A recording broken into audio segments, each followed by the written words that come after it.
Welcome to Flat Earth Debate. I'm your host, Nathan Oakley, and if you are new to this channel or you have not done so already, be sure to subscribe and hit the bell notification icon to keep up to date with the Flat Earth Debate.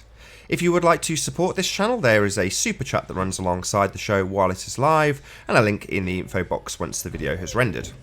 If you would like to join the discussion, simply mute the page you are currently watching, then click the link in the info box to join the discussion and express your views on the shape of the Earth. There are a couple of rules in the Hangout. Number one, please don't swear. If you do, you'll be ejected, and if you are, please don't try to rejoin the stream using sock accounts. You'll be warmly welcomed back on the next stream. In a moment, I'm going to transition across to the photographs, and I will possibly come back with exactly the same information if we're not joined in the very near future. One last time, if you are new to this channel, or you have not done so already, be sure to subscribe and hit the bell notification icon to keep up to date with the Flat Earth Debate.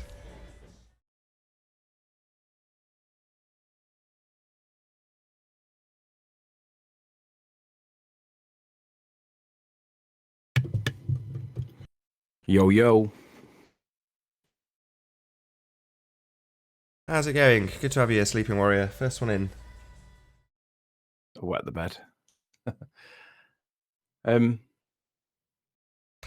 Okay, so I guess whilst there's nobody in here, I can talk freely. I haven't got anything to talk about at the moment. Have you got anything? Oh yeah, you got a stream deck. Tell me about that. What are you doing with your stream deck? Yeah, I've just put all the functions that are normally on the computer onto it, so it's buttons rather than mouse clicks, and it's quite handy. The first time I've started the show with it, I don't know if it's all working, functioning properly, I don't know, we'll see. Let's have a look. Yes, it's working, and it's streaming, and everything's good, and yes, great, wonderful. You just got to learn your way around it. Yep, just got to learn my way around it. And my chat message went out as well. We are live right now, please share the show. So yeah, good, no complaints. So that should speed things up massively for you then, eh? Yeah, now it's done. I mean, it took me hours and hours and hours because the thing kept crashing and losing all its settings. If I'd spend 2 hours getting it all in, looking beautiful, and then you go forward in a menu and back in a menu, and it'd all vanish. And he's like, "What's going on?" But that's resolved itself now. So yeah, very pleased. It fixed itself, or did you fix it? I don't know. I just restarted the computer. I think I can't remember what I did to get it to work. It was a long evening. I was up till about 4 a.m. But yeah, it works now. Seems to have saved all its settings from yesterday. No complaints. I've not heard from Ranty for 24 hours. Okay, it's probably just busy. Just gonna open up chat so I can see it. So the subject I wanted to talk about, first and foremost, hold on, I got a cough. Bear with me a second. So the subject I wanted to talk about is the WGS 84, or World Geodetic Survey 1984, and this is basically an azimuthal equidistant projection in a sphere of the heavens. That's what it is, and that's what many of the globe earthers are now choosing to use because it's the reference point that the Ordnance Survey map uses. So they've got a flat map, which is definitely not wrapped around a ball, and they're taking that flat map from its reference on the WGS 84, and that is an azimuthal equidistant projection inside a sphere. So essentially they're using a flat map from a flat map to prove it's a globe, and so far I've not heard any explanation for why we are using the WGS 84 with its flattening factor of almost 100%, which brings the disk of the azimuthal equidistant projection to 33 kilometers. That's the thickness of the world that Rumpus thinks he's on, because that's what he's using in terms of his reference points. He's using an azimuthal equidistant projection. Now, to my knowledge, I'm not a believer in the AE projection, and, for the most part, being a flat earther, I never have been. However, there's lots and lots and lots of globe earthers out there who are keen to debunk the azimuthal equidistant projection because it's often cited by flat earthers as a flat earth depiction of our world. So I'm interested to know why suddenly Rumpus is using the azimuthal equidistant projection at the heart of the WGS 84 as his reference for the world, because it most definitely is not a globe. This takes me back to when we were arguing over using the Ordnance Survey map in the Hangouts on the Isle of Man. Rumpus was adamant that we should use the Ordnance Survey because it gave a significantly more favourable value of the observer height. And you innocently asked whether or not that was based on a flat map or a spherical map. And I went and got the answer. And if you want to fill for me while I'm answering phone, that'd be great. Yeah, it's basically described as a spheroid, and basically that is has maths that goes along with it as an example. I'll probably bring this up on a different show. I've got all these on my iPad. I just haven't put them on my PC yet, but I will probably do this for tomorrow, and actually show people exactly what I mean. So hopefully in the meantime there's a few deniers who say, no, the survey isn't using a azimuthal equidistant projection. No way, we're using globes. Well, no, you're not. Definitely not. And I can show you that quite easily, and you'd only have to do a cursory Google search to find out what map is used at the heart of the WGS-84. It is an AE projection. That's what's used. So that's your world, and I want to know how the people who are currently using this map defend it against all of the globe heads who claim that it's not a representative image of our world. On the contrary, it's been debunked so many times by globeheads. I'd like to know now why a globehead's using it as his literal evidence that Earth's spherical, because it isn't on that map. So I don't really get it. I'm a bit confused. Just to bring heights down from observers by 30 or 40 feet, you're using a flat map of the world to do that. Bizarre, but that's the way it seems to be panning out. You're rejecting an actual sphere Earth model, Google Earth, that is actually based on a sphere, and instead you're using a flat pancake 33 kilometers thick disk world now. So there we go. Why? Okay. I'd love to know. We have a guy in chat called Paul. Not quite sure how you pronounce that name. Is it Voigt? WGS-84 is not an azimuthal equidistant projection. Any comment for that, Nath? It's all right. You can maybe tell us what projection it is based on then, Paul Voigt. Tell us which map is used at the WGS-84. Go look it up. Tell us which one it is. I'm sure you'll be surprised with the results. That guy doesn't come back with evidence to support his position. No, he just states things. Especially when it doesn't support his position. He does if it does, but when it doesn't, he comes back with nothing. Pretends that it doesn't exist. Hopes everyone forgets about it. Thinks that we have a molten iron core to the center of the Earth. Fool. No evidence for that one either.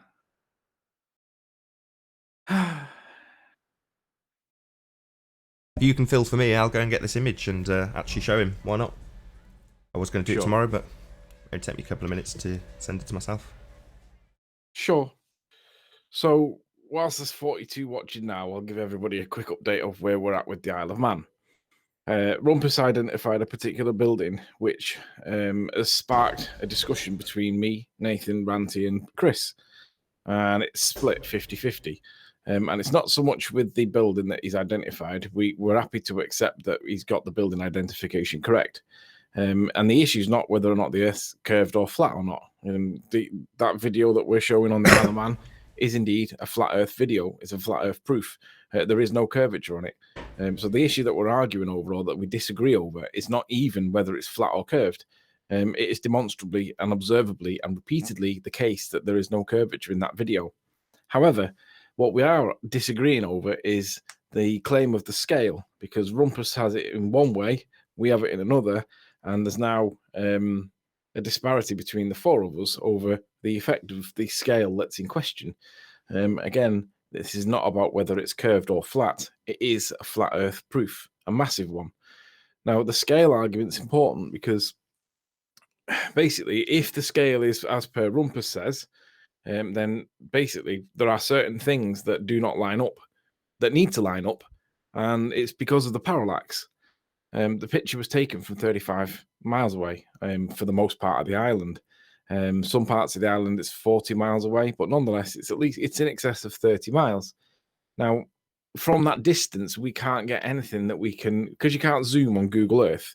You can't get the parallax as though it was taken from 35 miles away. You can only get the parallax for if you're taken from like 5, 6, 8 miles away. So it's difficult to line anything up when you zoom in on Google Earth, because you can't take the picture. You can't explore Isle of Man as though you were stood at St. Bees, because you're not able to zoom. The parallax is an issue.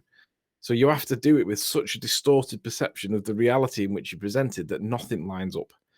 Now, we haven't found the ratio to make the parallax work. If there is indeed a ratio that works, we're relying on Rumpus's scale to be accurate. Now, what it does do is it gives you a nice, neat flat Earth proof, flat as a pancake, no curvature whatsoever. Now, it is convenient, I agree. However, the inability for us to use it to line anything up is an issue. And that's the bit that we're struggling with. We're trying to find a way to show the parallax from 30 miles away, but apply it at 8 miles away. So that's where we're at. Nathan, I've got to grab this call, dude. So if you could pick up again where you left off, I'm going to have to go on silent. Yeah, no worries. I'm fiddling my way through things, but I will continue to do exactly that.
About the long pause. I don't know why I'm having such horrendous problems to just load this single picture. Something I've done about 1,000 times, which is bizarre, but there we go. It's struggling to actually open, but I'll ponder on until I get it open.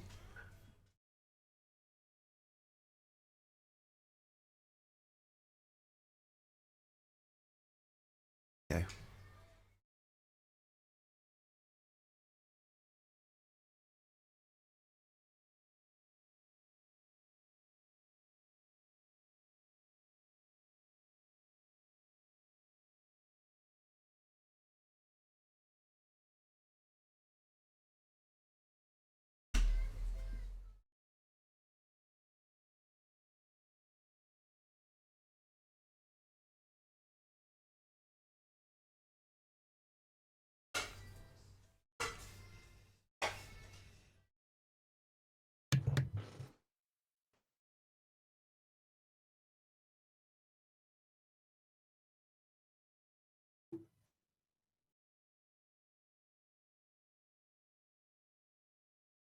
Are we still here? Yeah, I'm still in. Just trying to get this picture to open. Just having a bit of trouble doing it. I think I've cracked it just as you get back, of course. There we go.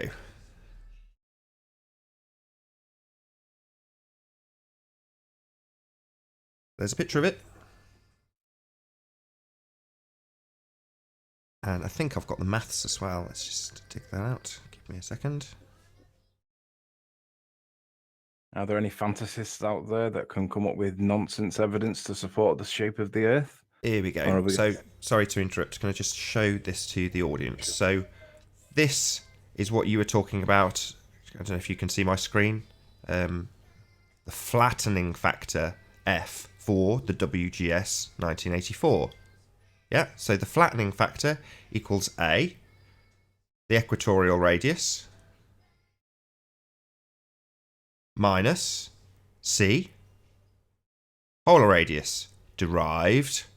Okay, that's this, divided by A, which is the same figure again, A. So this figure here, very similar, slightly smaller when it comes to the polar radius, the derived figure. But the end figure, 1 over 300. You end up with a disk that is 33 miles in kilometre, and it's an AE projection. This is the world of the WGS 84. This is your world that you're using. It's not a sphere, it's not a globe. This is what it looks like. That is the WGS 84. That's what it looks like. So, Wolfie 6020, if he was in here right now, he'd be spitting feathers at you because he's a pilot and he uses it every day and he knows it's a ball. Well, that's the world they use for the datum. This is it. This is the World Geodetic Survey 1984. This is what it looks like. This is the stars. This is the celestial sphere.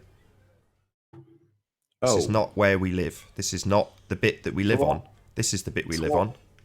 So all that time that Tim's been telling us about the celestial sphere, he's kind of got his interpretation wrong then, right? Yeah. Basically, you guys, your geodetic survey that you all think is representative of a globe model isn't in any way, shape or form representative of a globe.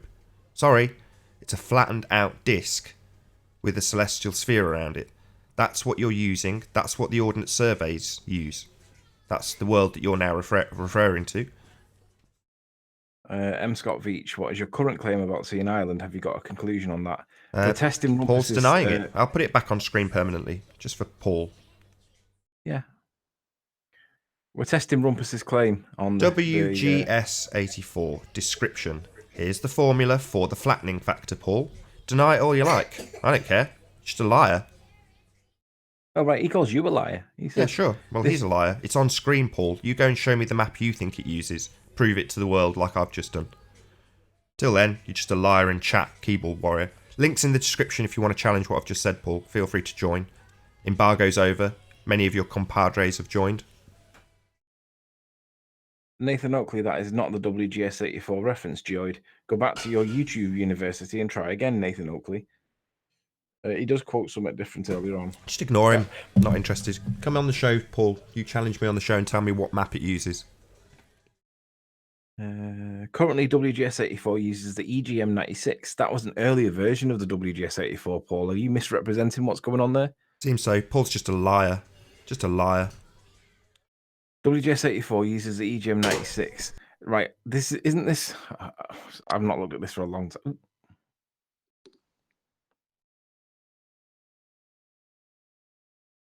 That was quick. Is he going to speak?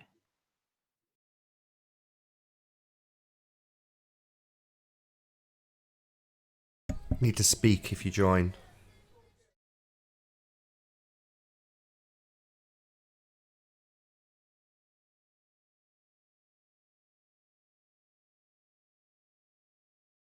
Right. This Joyd defines a nominal sea surface by means of spherical Are you behind your mic again? You're really muffled. Oh, am I? Oh, hang on. Is that better? Yep. I was speaking into the top of it because I had it too high. Remember how you used to when you first started? Like I did, yeah. And that's the difference between the sound. Okay. Let's have a look. I've lost where I'm up to now with what's his name. Right, let's see. What was that about? Something about a goat. Take some horny goat's weed. That'll teach you what the parallax is. Horny goat's weed. Arwin has had some powder that he bought from InfoWars. I have no idea. Oh, all right. Apparently, it Hence increases the, masculinity or some shite like that. hence the reason why it's coming from Arwin's horny goat's weed. Yep. Right, I get it. So there's no fantasists in chat that are prepared to come in and talk about the nonsense shape of the earth that they believe that we live on. No evidence, just nonsense. Fantasists. Yeah, so back to Scott Veach, M. Scott Veach. We're testing Rumpus's claim on the scale. And I'll be honest, there is a part of it that works and it's persuasive, but there's also a part that does not work. And we're struggling to test it because it's to do with the parallax from 30 miles away. We can only really test it from about 8 miles away. So it messes everything up. And basically, we're unable to verify the scale when it comes to picking out evidence in the picture. For example, if we pick up the 3 lights far left, we want to know what them 3 lights are on the scale. Now, they're not too bad then because they don't parallax from 30 miles away, but everything else down the island does. So they're the things we're trying to find and test. And we're having to find a way to make the parallax work from 8 miles as though it was from 30 miles. And it's just hard. We're not able to find it out yet. It's not working yet. So we're testing it at the moment, and it is divided, but it doesn't mean that we disagree. It just means that we don't really agree. But we're working on it, and we're giving it time because he's obviously spent time on it. And I haven't watched this whole video because he does nothing but talk about me in the context of, well, Anthony doesn't understand that, therefore he's just stupid and things like that. And I'm not going to sit around and watch somebody that talks like that. All I wanted to know was what was his claim on the particular lights, and from that we can extrapolate the nonsense rest. So we've extrapolated the nonsense rest, and there are parts of it that I agree with, but there's other parts of it that I disagree with, specific ones that I disagree with that we haven't come to a consensus on yet because it doesn't appear to be right in my opinion. I need other evidence to support Rumpus's position because at the moment it's not working for me, even though it does work for Nathan and it does work for Chris. So I don't think there's any point in like pretending that we're not in some kind of element of disagreement. We disagree. And we're just trying to work out what is the truth and work out what the science is that fits it. And if we get to a consensus, whichever way it goes, then we'll get to a consensus. But right now, it's still in discussion. It's still testing it to work it out and see if it is what it claims to be. So that's where we're at. Paul claims that it's the geoid that's referenced, and he seems to be ignoring this, which I've just gone through, which is the flattening factor. So yes, it starts off as a geoid and gets flattened to 33 kilometers in thickness, Paul. That's what the flattening factor does. Yeah, I remember when Paul struggled with the word reduced in the conversation with. Well, in this instance, it's not reduced; it's the word flattening. Yeah, I was going to say last time it was reduced, and this time it's the word flattening. And Paul seems to struggle with those two words. I think Nathan explained it pretty well, to be honest. It flattens it, Paul. It reduces it back to a flat shape, and that's what you guys believe that is the sphere-oid datum nonsense. So it seems like that's their defense. It's based on a geoid. Yes, it is based on a geoid that is flattened and has a flattening factor. I've just shown you the maths.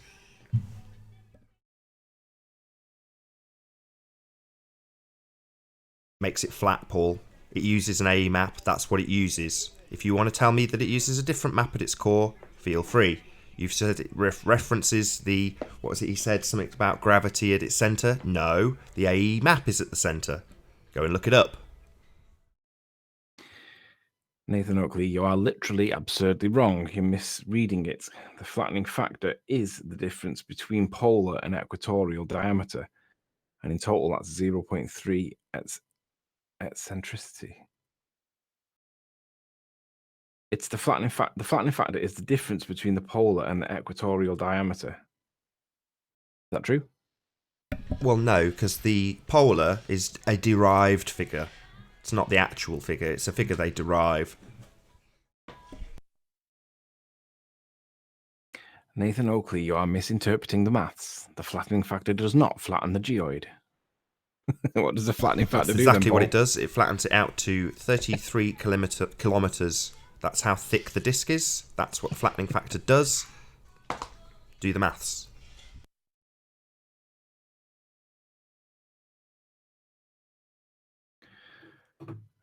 Where is Ranty?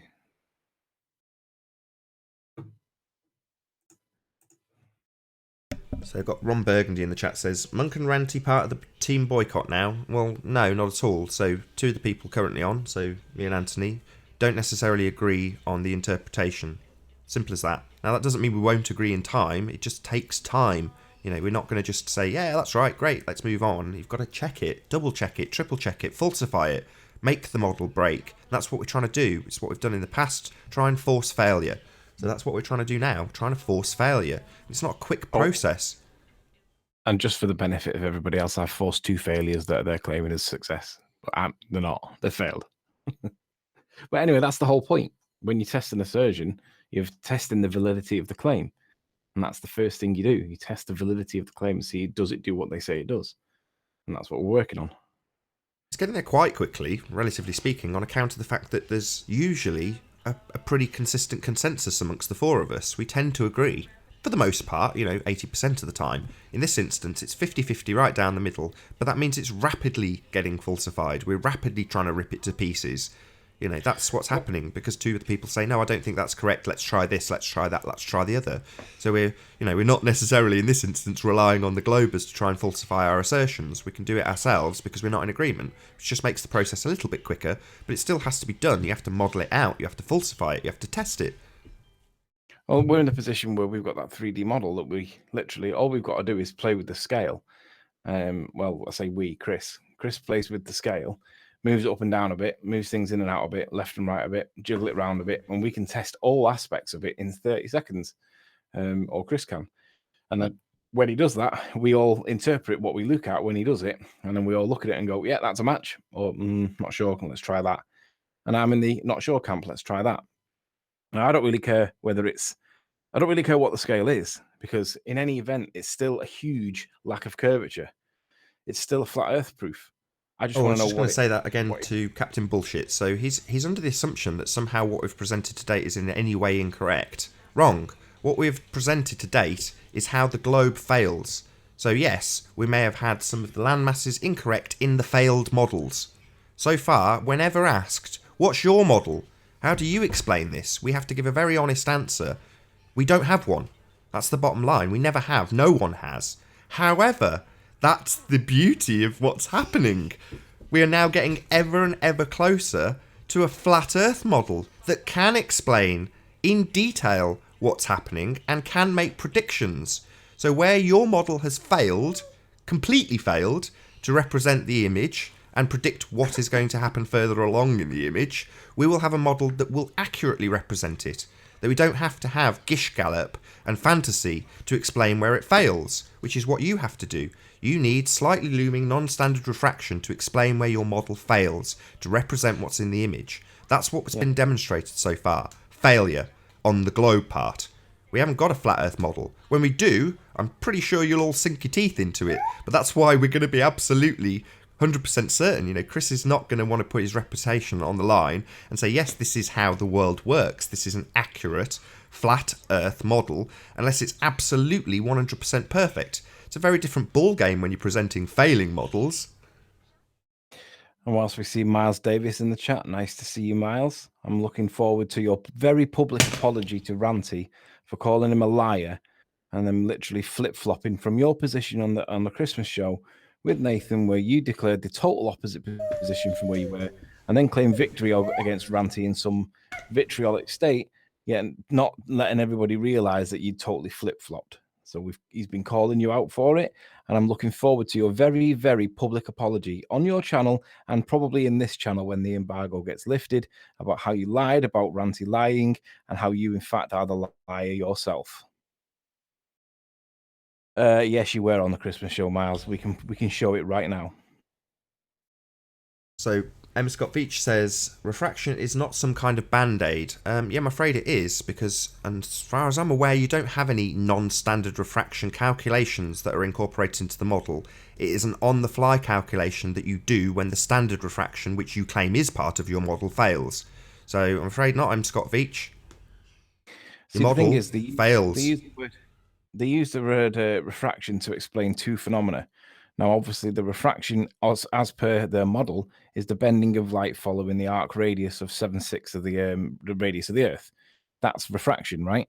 That is not refraction that we're seeing on the horizon, which they also claim is refraction, which is that little shimmering bit of fuzziness that I like to refer to as dirty air, because I don't know what the phrase is, but we can see it, and everyone knows what I'm referring to when I say it.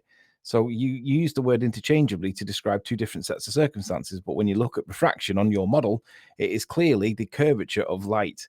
Now, that is not what you're citing when you cite, oh, there's a little bit of refraction on the horizon. Well, that's not the refraction on your model. That's the refraction on our model to explain the obstruction that we see at the horizon. There is a little bit of a shimmer, and it stops us from seeing the land.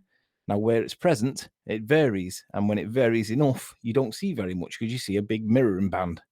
But when there's not very much of it, you see an awful lot more, and you also see an awful lot less of the curvature. So what you guys claim is the obstruction of the horizon caused by curvature, we're all looking at it going, no, that's some element of refraction, and it's refraction as per flat Earth. It's not refraction as per ball Earth, because your ball Earth nonsense is about 7/6 of the radius. Or had you forgotten about that metabunk nonsense? The bottom line is, if you go to your model and ask it to predict what's going to happen, it fails. That's the bottom line here. You can extrapolate out with a band-aid what's happening to explain the failure. Well, we will have something very different to present once this little debacle has been concluded, which is to say we will have something that does represent everything in the image with evidence that you can picture, point out, demonstrate and observe with an explanation in a model that works, that doesn't fail to account for everything that's in the picture. That's what we will have. A working model where you have a band-aid theory for a failing model. All right, this is interesting from Paul. He claims that he's got an email from Doug Sim at St. Bees Council. I'd love to know who Doug Sim is and what his qualifications are to make some kind of authority to the observer height as 35 meters, because I've been out and measured it, Paul, and it's accurate at 35 feet. In fact, it came in at 2 feet below, if you really want to know. And if you give yourself a little bit of leeway for me being a flat earther, that'll probably put it back onto 35 feet, not meters. So I would suggest that Doug has got the tape measure the wrong way around, because I've actually measured it, Paul. So I'd like you to send me a copy of that email, and I've provided you the email address in the side chat, Paul, and then I'll display it on screen so we can all see it. And then what I'll do is I'll ring ring Doug, and I'll speak to him and I'll say, I've measured that hill, Doug. Are you sure you got meters and not feet? I'm pretty sure he's used the word meters instead of the word feet. Not uncommon for council workers not to have much intelligence, Paul. You know that, and I know that. So I'd call him out on that if you could produce evidence, and I'd do it on the phone right now. Miles the Liar Davis. Don't bother reading anything from him because he talks lies. Miles Davis coming up with ad hoc gish gallop about the flattening factor. The maths was on screen. I know what the maths works out to. I've seen it being worked out by Chris. It works out to a 33 kilometre disc. That's the depth of the disc. That's what it ends out to. The maths has been on screen. Feel free to double check it. I've seen it done with my own eyes. I haven't done it. I've watched Chris do it. Simple. He's then modelled it. That's what you end up with. It is an azimuthal equidistant projection that is 33 kilometres in thickness at the centre of a celestial sphere. That's what the WGS-84 is. You don't have to like it. And Miles is a liar, so anything he says is instantly dismissed until he apologises to Ranty for calling him a liar, for flip-flopping in his position and then claiming a credit, just like Wallace did on the Bedford Levels experiment, the charlatan that he was. Right, GeoStreamer, if you've measured it, present your video when you measured it so we can verify it. Nath, do you want to address that? We're not trying to debunk the heights on Google, GeoStreamer. If you'd like to go out and make a little video debunking the heights on Google, you'd be our guest. As has always been the case, the stated values are the values on your sphere model. What you are now using is a model that references the WGS-84 and is an azimuthal equidistant projection at the centre of a celestial sphere. That is where you are getting your heights from, and that is what you think represents your sphere Earth. It doesn't, but that's fine.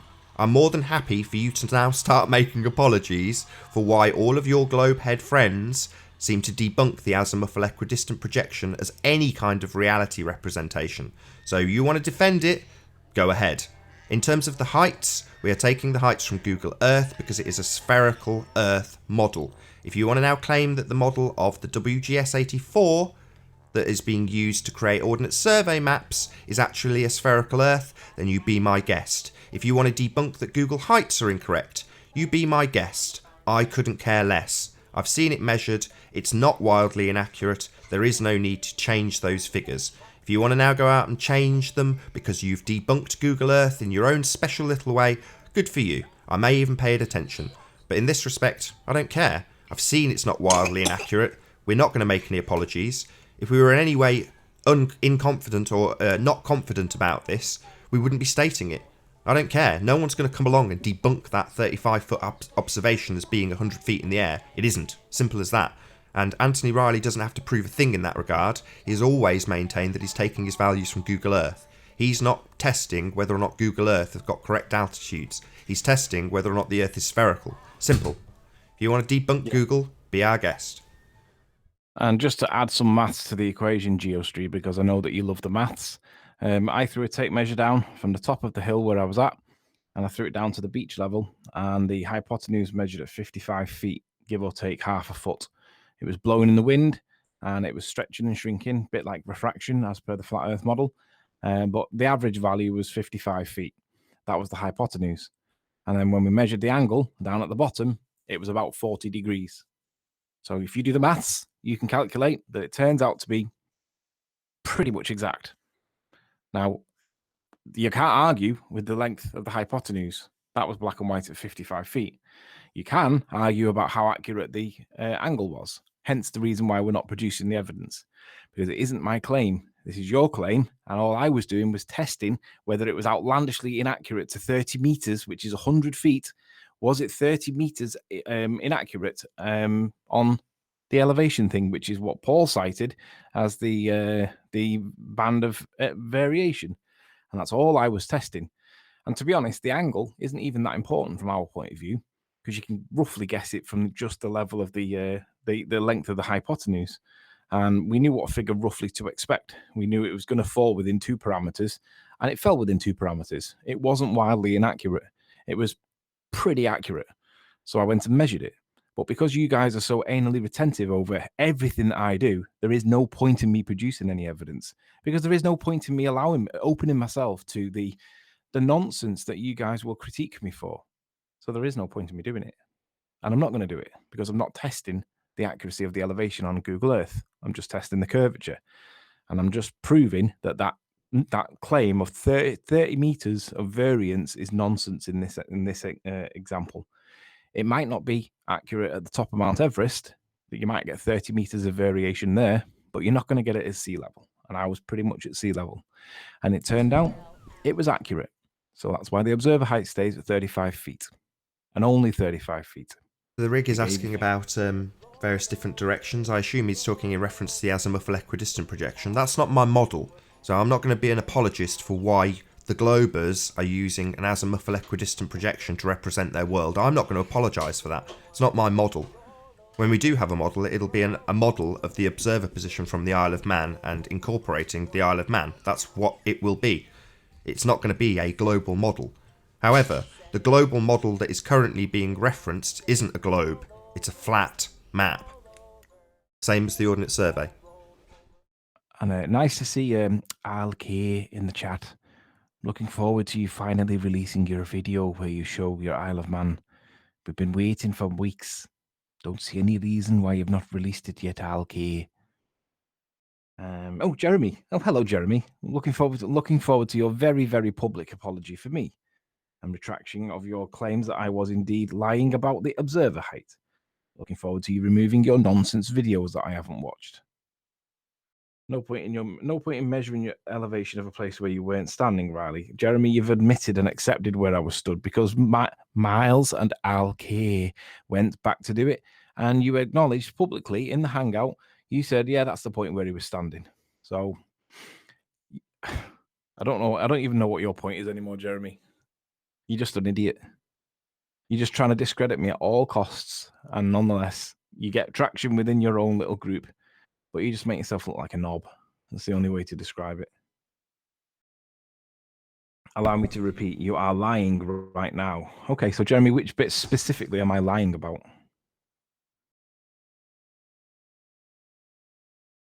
This is about observation height. I'm just not interested anymore, I've got to be honest. No one's going to come along and suddenly pull a cat out the hat and prove that you're wrong in terms of that observation height. If they were going to, they'd have done it already. They didn't. That's why you had to go and verify that it isn't massively and wildly inaccurate. You know. But so I'm lying about my position, even though the position was in the video. You saw me stood next to the caravans, Jeremy. Why would that be a lie? Are you saying that in some way the video was faked to make it look like I was somewhere else? Talking nonsense, it's Jeremy. just nonsense. I'm sick of talking about it.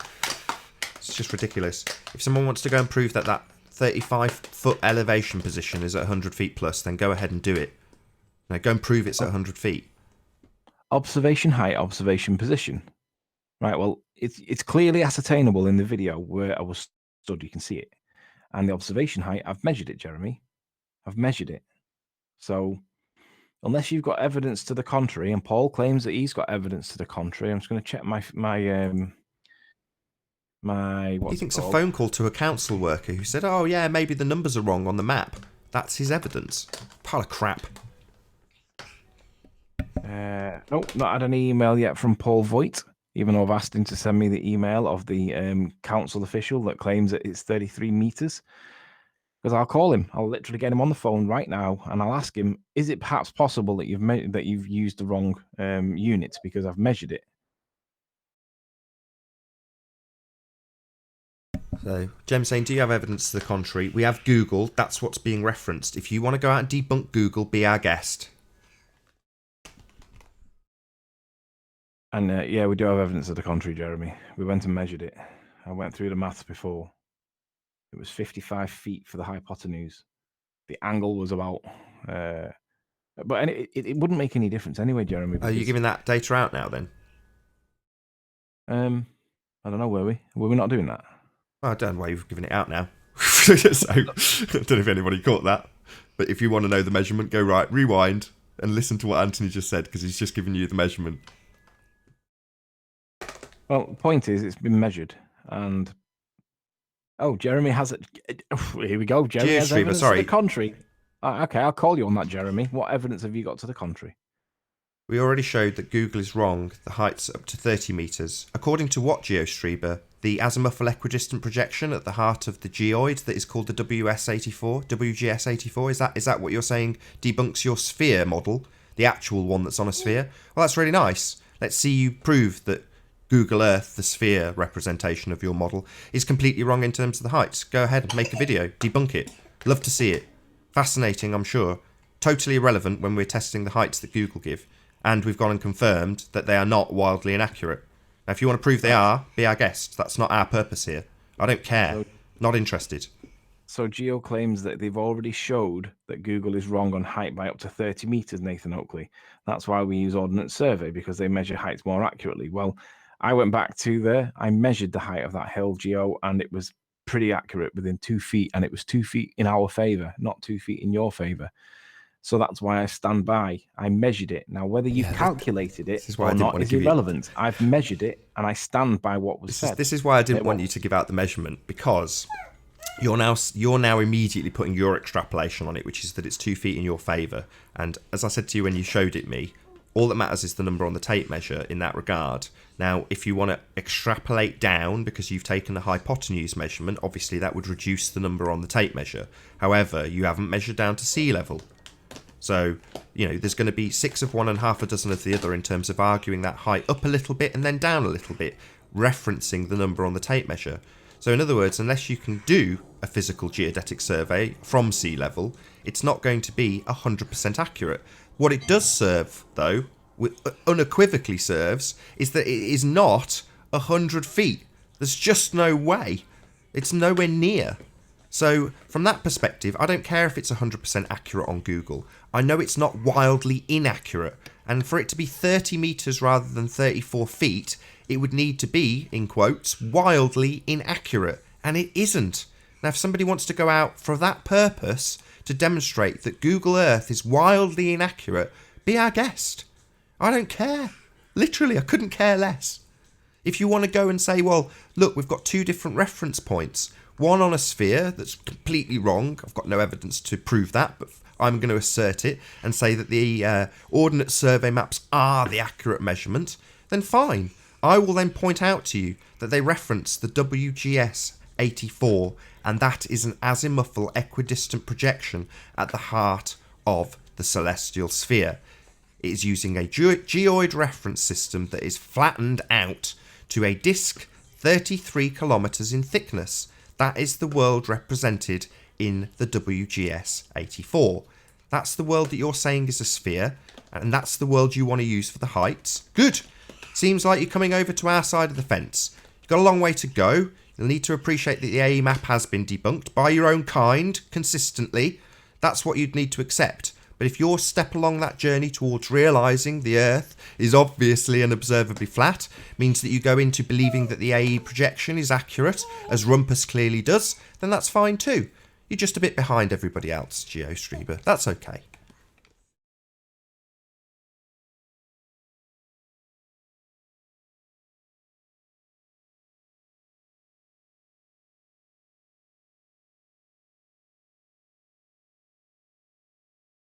Yes, Arev, they want to use a completely different model that's represented by an azimuthal equidistant projection. So they've been using the Ordnance Survey maps. Flat maps, definitely not wrapped around any balls. And then that references another flat map, which definitely isn't wrapped around any balls. It's referenced to a geoid which is flattened, the end result being a flat map with the celestial sphere around it. That's what they're using. No globe in that picture. None. There isn't a globe there because it isn't one. But that's what they want to use. Good for them. Seems they're well on the way to becoming fully fledged flat earthers. You'll have flat earth asshole to deal with though if you're going to argue that the AE map's real.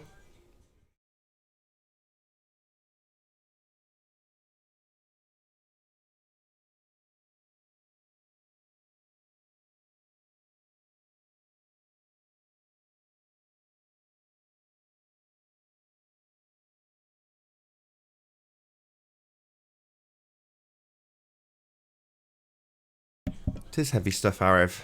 You're not wrong. Oh, it seems they've all moved off topic in the chat. No longer interested in defending the azimuthal equidistant projection as a representative model of their sphere. Fair enough. Very interesting. But I am looking forward to future proofs that the AE projection is real from the globe side, now that they're referencing it for heights of things. Obviously, it's a very useful model, used in many different applications.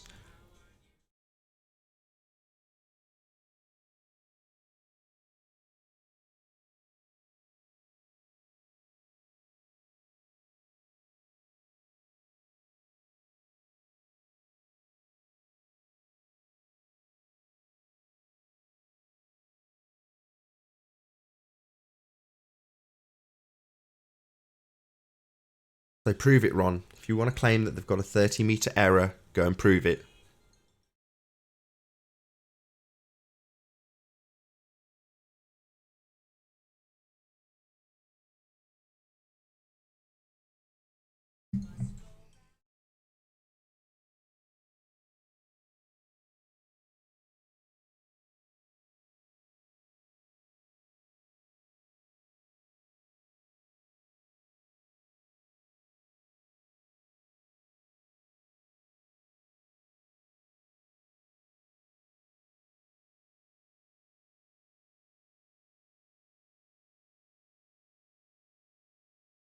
Just do a quick shout out to slightly looming non-standard refraction hyena. Hope you're out there.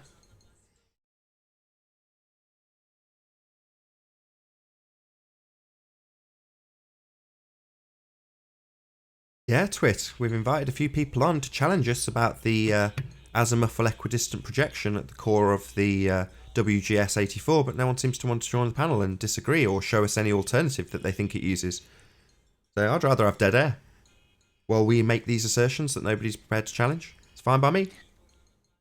The astrophysicist, Nathan Oakley. Is every live stream focused on the Isle of Man? No, not at all. I was invited to join a panel a while back by Bruce Banner, but I did not see how I could be of any use here. I specialise in astronomy. Okay, maybe you could tell us about how you know the distance to the sun, or maybe the stars.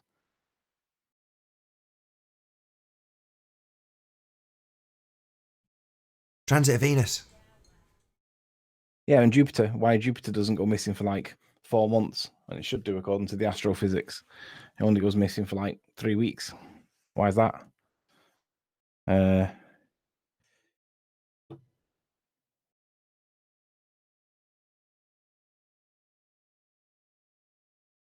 Pete Shea, you can come on and talk to us about interesting stuff. Paul McCartney, I'm with you on that one. GeoStreamer, I'm wondering why Nathan is ignoring you. Because he talks rubbish. GeoStreamer, what's he say? Come on, Nathan, I've given coordinates to show how inaccurate Google Earth can be. So, what's he on about? Show us. Pete Shea, Feel free to I don't show see us. any comments aimed at Nathan, to be honest, from GeoStreamer. Oh, there we go. Again, you're committing the fallacy of false concreteness. You mix up the model with the map. I'm not seeing anything that he's... Hello, Alan. Good morning, boys. 38. How are you doing? Very well. I'm just off down the shops. I can't be long. Do you want anything? Bit of evidence for curvature, maybe. Ask them if they've Axial got any rotation? evidence to support axial rotation while you're there. Proof of One gravity, big maybe? bag of evidence. Yeah, and Evidence a of couple curvature? of gravitational constants for me. I Do like you a want some? Do gravitational constant in the morning. you want some bonbons?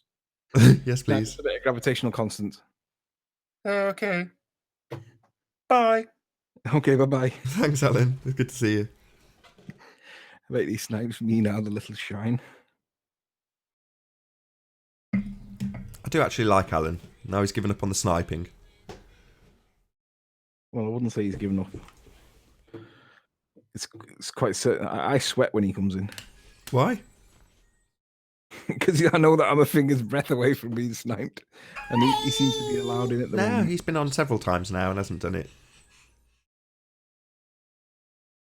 Right, what's the coordinates that GeoStream was on about?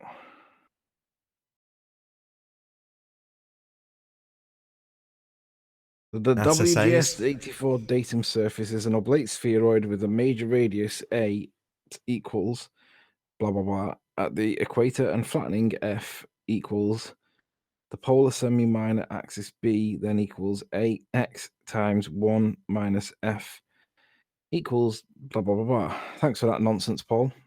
Still flat. Hoping Chris will come on and talk us through his WGS84 model. Come on, Nathan, bring up my coordinates. I just copied and pasted them coordinates into Google Earth, and it didn't do anything. So let's see where I got it wrong. Yeah, probably best not to ask me, Geo, not because I don't want to do it, just because as soon as I start bringing things up on screen, I can't see the Hangout page anymore. But yeah, I gave up on that probably about 50 shows ago, doing the actual demos and clicking on people's links and demonstrating stuff for them. Feel free to come on and show us yourself. Obviously, it's better if you make your point rather than us trying to make it for you. Have you found out why? Hey, Gio, by the way, I saw what you did with what's his face Spurs map. It would appear, based on Spurs' moon, that you rotated it an awful lot, and I was just wondering why that was the case because it looked to me that it was orientated correctly in the first place. I might be wrong, but Spurs went through it with me last night, and I said, why did he change it so much? And he said, because he said he was facing east. And I was like, what? And then he showed me the bit in the video, and I looked at it, and I thought, surely the moon would be in the same orientation, regardless of where he was facing, because he's going to be all he's got to do is, unless he's upside down on his camera, and it didn't appear to be the case. I just want to know what's the explanation on the heliocentric model for what Spurs is asking. How does it go one way then the other? And I didn't see anything that was making sense in terms of. I saw a lot of ridicule and a lot of dismissal, but I didn't see anything that was like persuasive because Spurs said it. I just didn't get what he was talking about. I said, is it because he did it badly or because you don't understand the point he's making? He said he didn't really make a point. He said that he was facing the opposite direction. And I was like, the camera's pointing up though, wasn't it? Anyway, Sleeping Warrior, are you on board with Paul being the dodo? I don't know about Paul being the dodo, but I'm definitely on board with Paul dying. Paul McCartney was killed in a car crash on Menlove Avenue.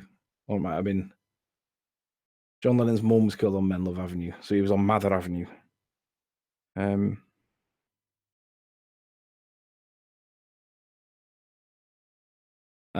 So this is Chris Monk WGS84 model. In other words, it's totally useless and completely wrong. No wonder you're making such a stupid claim. I think Chris Monk could run circles around you, Paul. High school teacher that you are. I think Rumpus is a worthy adversary, but Paul, nah. I can't stand listening to Rumpus though, because he can't help but do the bitchiness where he says things like, well, I know Anthony doesn't understand this, so therefore I'll present 15 minutes on it and then say at the end of it that Anthony doesn't understand it for a second time. And I'm like, you don't understand anything about what I understand, Paul. Not Paul, Rumpus. GeoStreamer, can you bring up the coordinates that Nathan doesn't want to show in Google Earth? I've done it twice, Geo, to be honest, and it didn't work the second time. Can you just repost them so I can just literally copy and paste into Google Earth and I'll do it? But I didn't get a match for the coordinates when I copied and pasted them. So I'm up for doing it. I just want the actual thing. So while they're getting posted, I'll do a quick link as we're coming up on approximately 1 hour left. Oh, good timing. Come here, Munchkin.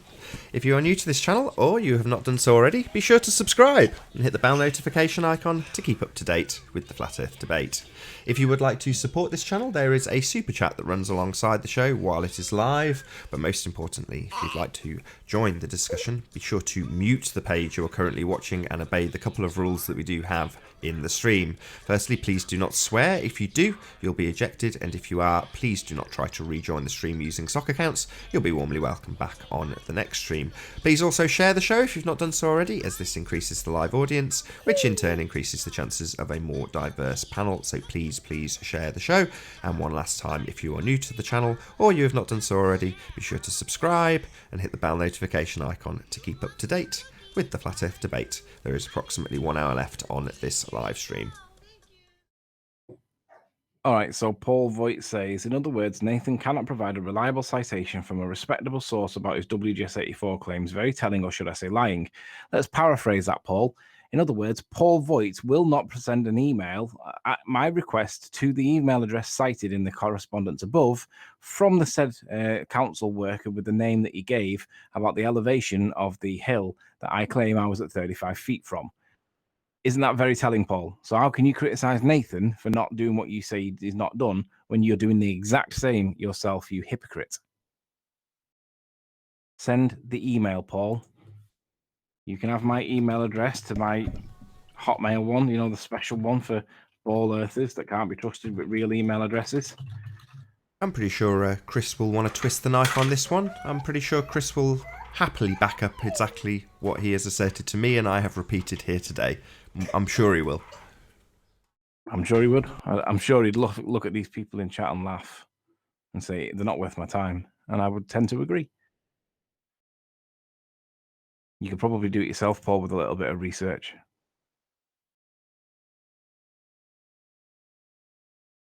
That's not the real Nick with Noel. Oh, it might be, actually. He's hiding his subscriber numbers now, so we can treat him as a troll.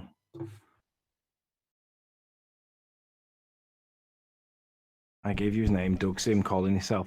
Paul, send me the email because I'd like some credible evidence before I ring anybody called Doug Sim because I want to read what he's told you. Send me the email. I'll do it live I'll do it right now, live on the show. I'll ring Doug Sim and I'll ask him, is it possible he's mistaken his meters for feet because I've measured it and I don't agree with him. I'll do it right now. So send us the email, Paul. Yeah, bottom line, Paul, we're calling you bluff. Yeah, I'm saying you're a liar, Paul. Yeah, no two ways about it. Paul knows how WGS84 works, and I haven't got it right. Okay, well, I know how evidence works, Paul. And when you make a claim that somebody from the council claims this, that, or the other, and I ask you to produce it, then guess what? If you don't produce it, it's called lying, Paul. So somebody please type into the chat the name of the map that is at the centre of the WGS84. If it is not the azimuthal equidistant projection, please tell me what it is.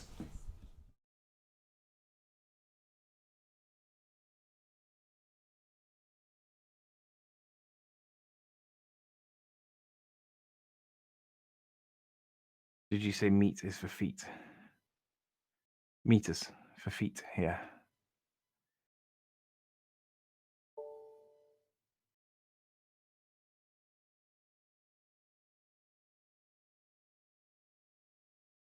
So we've got Baz saying, it's a globe. Well, which globe? Tell us which one is at the centre of this geoid, please. Baz, if you would. Sure it has a name? Does Chris share the Blender file so we can see how he unwrapped a sphere with the maths? No, he doesn't share it because he puts a lot of time and effort into it. You can build it yourself. If you can't do that, tough. Hold on. That's not strictly accurate. So that's kind of the point. When we get to the stage... Hold on, we've got Alex. How you doing? Good to have you, Geostriber. Hello, can you hear me? We can. Loud and clear. All right, yeah, I'm still experimenting with this new microphone, and I'm still not sure that it works all the time. Sounds excellent. I can show you guys right now that there's an error of at least 15 meters in Google Earth. That is only using pictures that are available right now on the system. So, want to see it? What would you be achieving? What are you trying to show? Let's see it first. Let's see it. That what I want to show you is that it's not a good idea to use high data in Google Earth, especially at at sharp edges like cliffs, for example. Well, unless you can show where I was stood, then it wouldn't be serving any purpose. Well, if I can show it at a different location, it's reasonable to assume that this error is everywhere, right? No, not at all. That's complete and utter nonsense. Did you not just hear? I've seen a measure run down it. No. Let me just show this. So, just for a little bit of orientation, we're in northern. This is in northern Bavaria. My hometown of Fürth is here. Here's Nuremberg. Now, when you zoom into this, are you actually sharing my screen? Yeah. All right, you are. Okay. So there's this forest over here.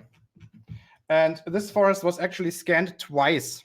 One using apparently more modern system where you can see the sharp edges of the individual trees, and one where this was only using the old data. You can see that the edges of the trees here are quite sharp, where on this side they aren't. Just to show this. Wait. Just to reference this a bit, it's actually so sharp that you can see individual power lines next to it. So, Alex, sorry to interrupt. Can I just ask, are you breaking rules here? Breaking rank? Am I what? No, give him a break. Just let's be serious. Let him finish. Just let him explain his example. All right. So the lucky part is that this new part that was scanned twice actually incorporates this edge of the trees over here. Do you see this? There's just one line of trees that is scanned by the new technique. Can you see that? In 3D, it's quite obvious. You can see that there's trees that were scanned by this methodology over there, but not over here. Sure, we see it. All right, so that means that we can compare the height of here using the new technique and compare this directly to here. And we get a height, you can see the height over here in meters.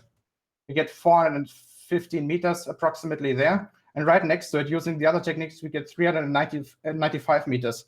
So there's a height difference of almost 20 meters right there in Google Earth. Yeah, okay. Do you have the same example now, for... How much is that in feet? 60? Do you have the same example for St. Bees? No, I don't. So what does this prove in terms of the observation height at St. Bees then? I'm saying that there's an error bar of about 60 feet at least in Google Earth, and that is not going to their website and checking what data they actually give on the height inaccuracies, but actually using their program and not doing anything else. Okay, so I've seen Anthony and Ranty run a tape measure down it, and it's accurate. But you're saying I should accept... Hold on. You're saying I should accept an extrapolation based on your local survey that Google does to extrapolate out the height at St. Bees, even though I've seen a tape measure run down it? Yes. Okay. First of all, nobody except for you guys has seen Anthony's work. I mean, Right. we can't make sure that he's done it accurately. You can go and do it yourself if you want to debunk in the Google. same position. If you want to debunk Google, go and do it yourself. This is what I just did. I just No, you showed did it that for a there's an error bar totally in Google different Earth that is area, larger than your GeoStreamer. plane Sorry, elevation. no, that's So not what you using did. this Just let me error bar in clarify what your- you've just your did. elevation that You've you're shown claiming different could be elevations below for a the totally... sea level. Geo, can I just finish?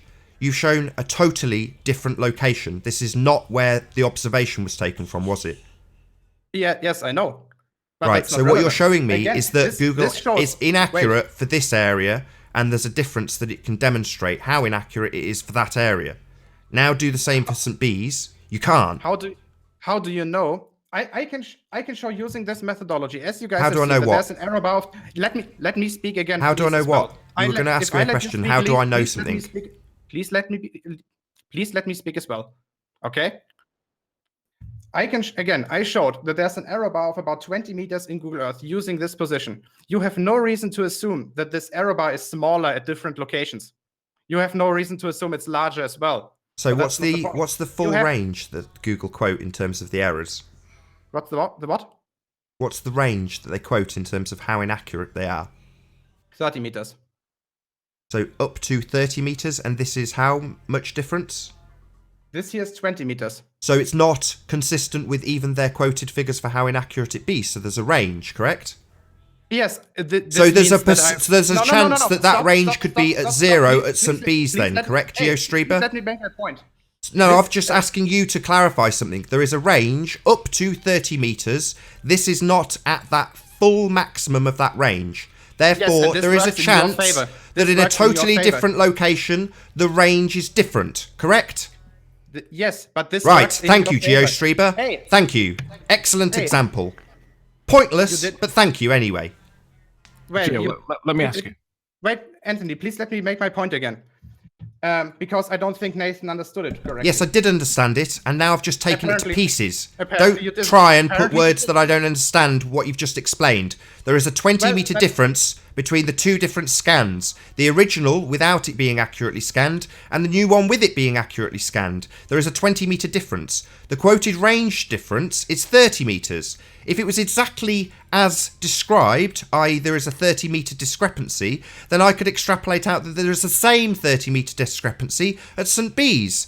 But there isn't. There's a 20-meter discrepancy. So there is a range in terms of the discrepancy. This in no way proves the St. Bees observation position is out by 20 or 30 meters. It proves nothing. Again, let me tell this to you again, because I didn't get my point across. You are right that this error bar that I can show here is smaller than the error bar that is given by Google. But this works in your favor. Using this example alone, you need, if you're honest, you have to say that there's at least a 20-meter error bar, and you have to work that into your considerations at St. Bees. No, I don't. This is not No, what- my this is not what you're considerations doing. take into account the tape measure I've seen run down, and now I think this claim that you're making, that it's 20 metres out, is preposterous. It's wrong. It's ludicrous. If you want to claim that it's 20 metres out at St. Bees, show me at St. Bees. I couldn't give a crap what your forests in your local area do. For all I know, they've accounted for the height of the trees in the scan. I don't know what they've done in this scan. What I do know is it doesn't match exactly the error that Google quote. Therefore, there's a range still. There is still a range, and that range could be down to 0 for all I know at St. Bees. This proves nothing. Again, if you're saying that Google, that the 30-meter that you, Pete? inaccuracies of Google are preposterous, are exaggerated in some way, at least we can show that there's 20 meters difference. And now you have to work this into your calculations. You know that there's a height difference here of 20 meters in Google Earth. How can you say 100% sure that this height difference is not at St. Bees? Because I've seen a tape measure run down it. Hey, Do you listen to the words coming out of my mouth, Gio? I have seen... Well, let me make my point. No, you're not listening. You gave me 2 seconds. How do I know? That's why I asked you to ask me, how do I know? I've watched a tape measure run down it. That's how I know. Show it. No! You show that it's incorrect without an extrapolation using your local area. You go to St. Bees. I'm not interested in you debunking Google's height.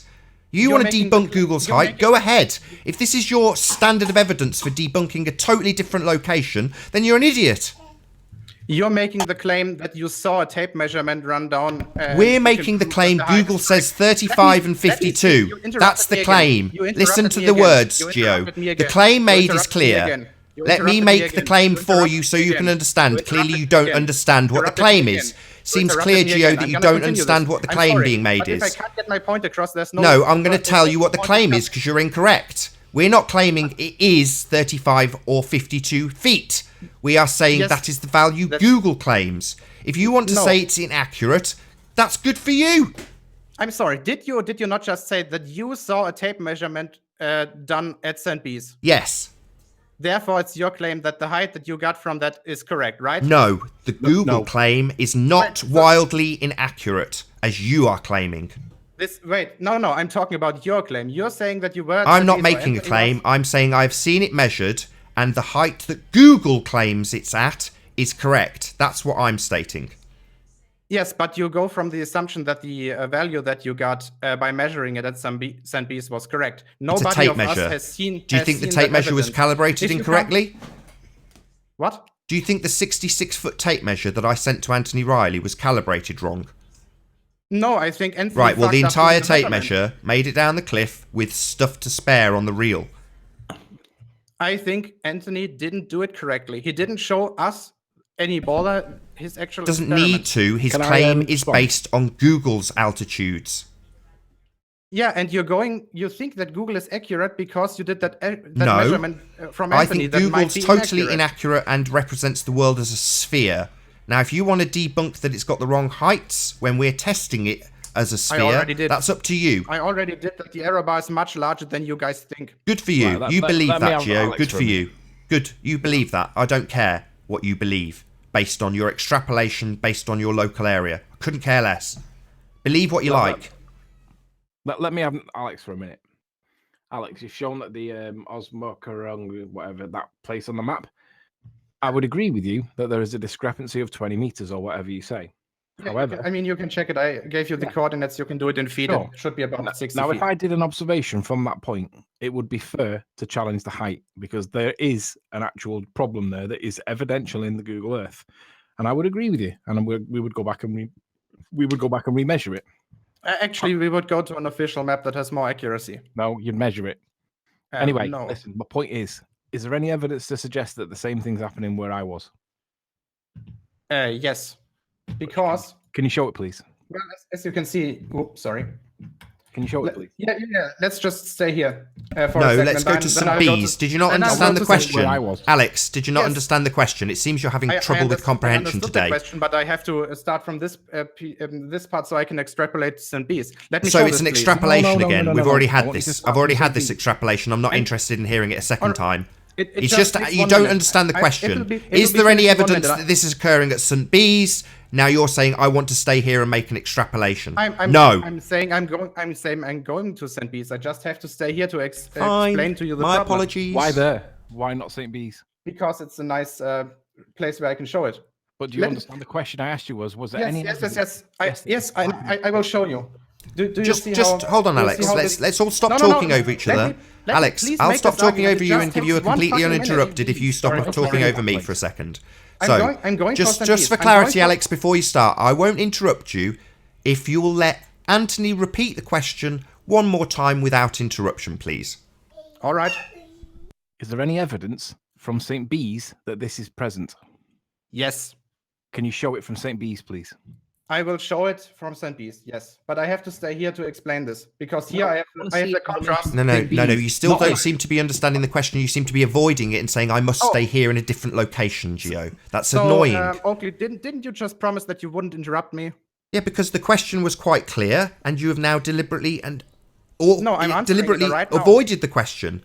At St. Bees. I'm answering it right now. St. Bees. Alex, is there any evidence from St. Bees that this thing is present? Yes, okay, then let's go to St. Bees. Thank you. All right, do you see where's St. Bees? Doesn't take some time. Hey, Globe Avenger, how you doing? Can you hear us? So, St. Bees. Hey, Globe Avenger, do you want to say something? All right. Do you see how flattened or how unsharp this area looks?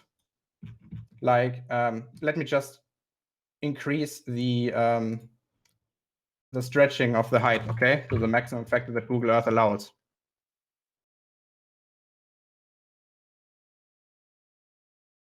Oh, where is it? There it is. So this is now stretched in the y direction, meaning in the height by a factor of 3. Do you see how unsharp this looks? I'm just looking at the divide with a boundary where you have it jumping from one elevation to 2. What again? Okay. So you see that this is this is very unsharp. It's the third time you've said that. Yeah, but I didn't get an answer. Well, it's on screen. Yeah, but I didn't get an answer. I want him to repeat this so I can. Do you see how unclear it is? It's like very vague. No, I don't see how unclear it is. It looks pin sharp to me. There you go. Did you want a contrary answer to your rhetorical question? No, it looks really sharp. No, I mean the altitude itself. When we actually compare this to footage from St. Bees, I can just Google this to find a nice picture of it.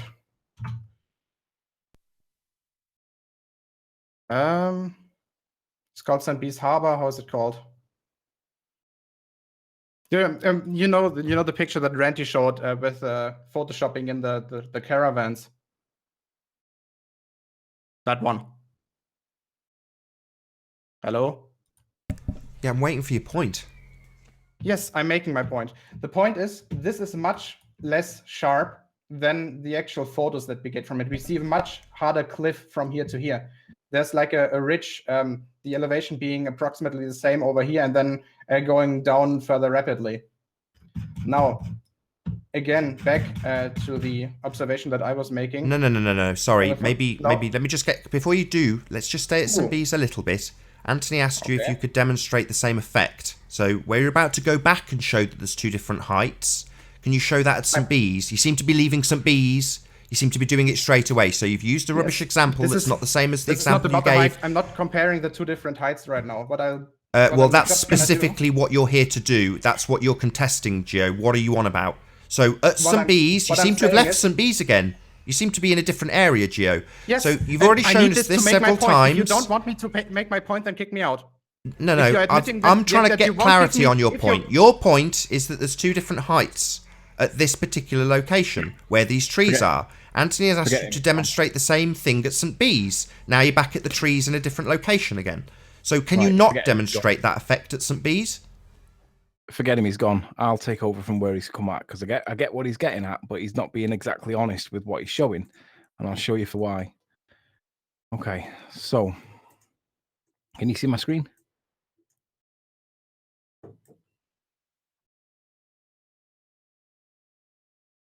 Nath? Yeah, we see you. All right. So what Gio was trying to claim is that in some way there is that divide where he demonstrated that there was a big jump between the elevations.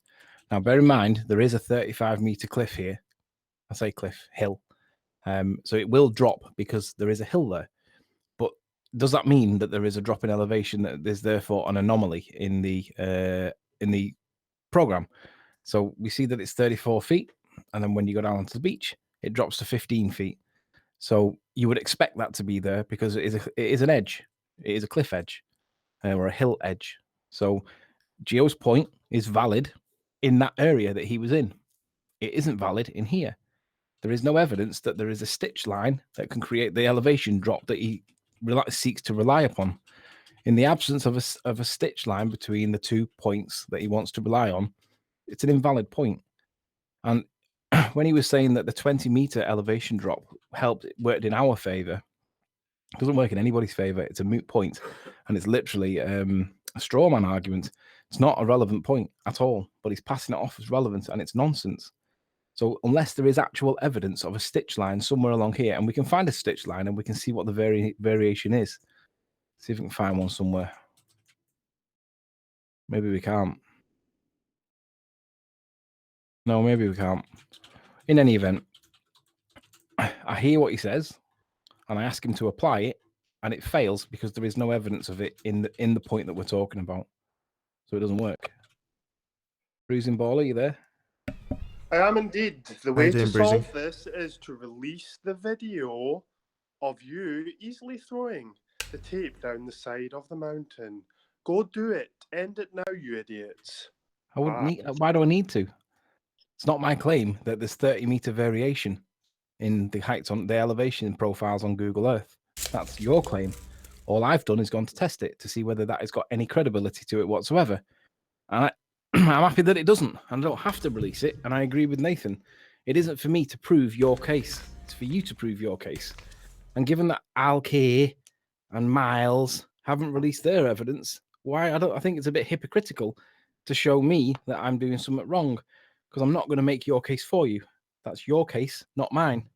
I'm just seeing whether there's any truth to it, and there appears not.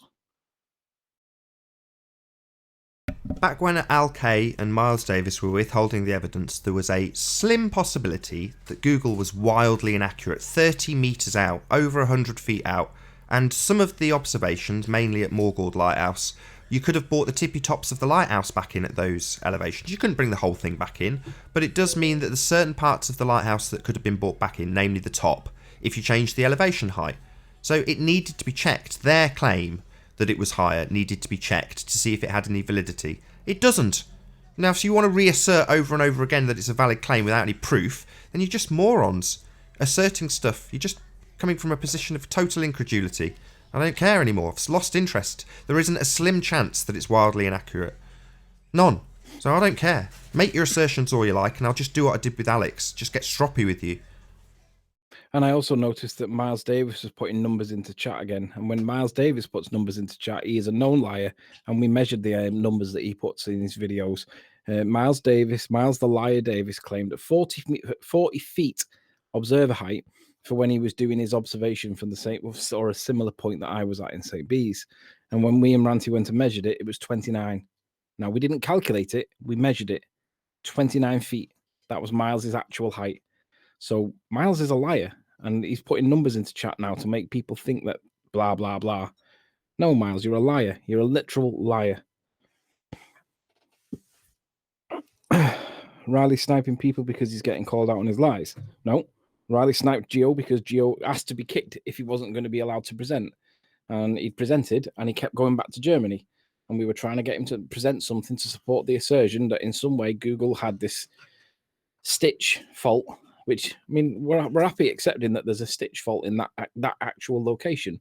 And I'm happy to accept that if there was something that was done there, that would be a fair critique.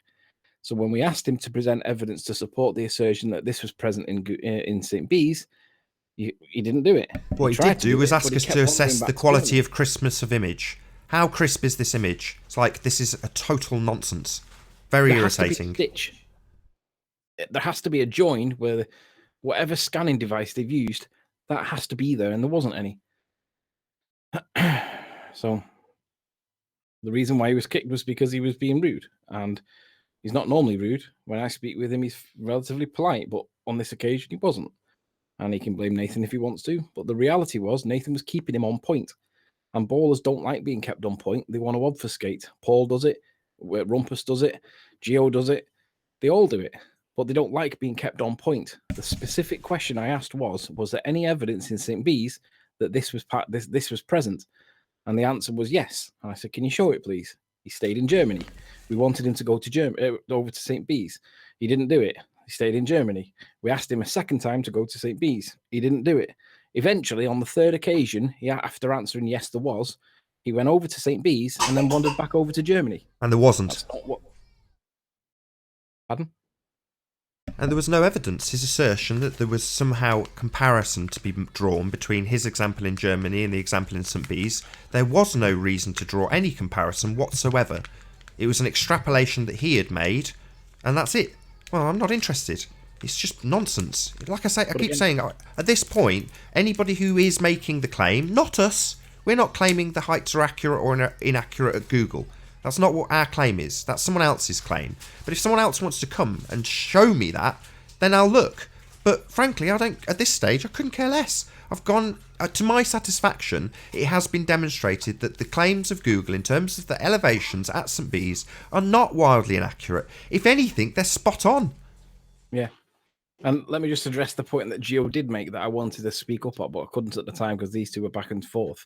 Gio said that Riley thinks he thinks that Riley might have fucked it up the measurements, and I'm like, well, okay. Well, the only bit that you can claim that I might have messed up would be the measurement of the angle. And let's be honest, no matter what I do, will ever be considered to be credible.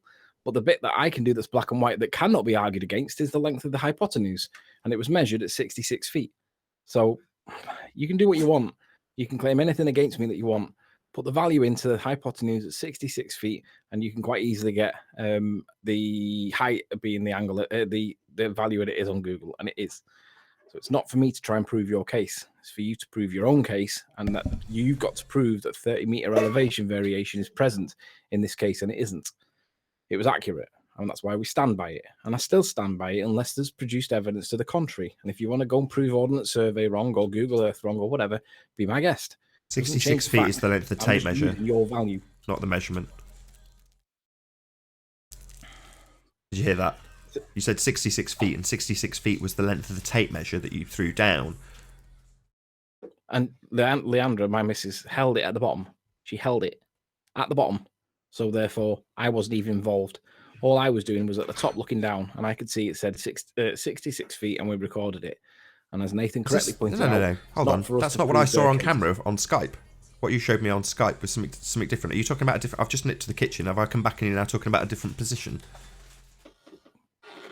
I don't know why. What did I say? Did I misspeak? 66 feet is the full length of that tape measure I sent you. That's the full length. If you completely unravelled it, it would come off the reel at 67 feet. So the 66 feet marked on that tape measure before it literally flies off the reel and you're left with just a tape without a reel on the end of it. So 66 feet is the measure of the tape.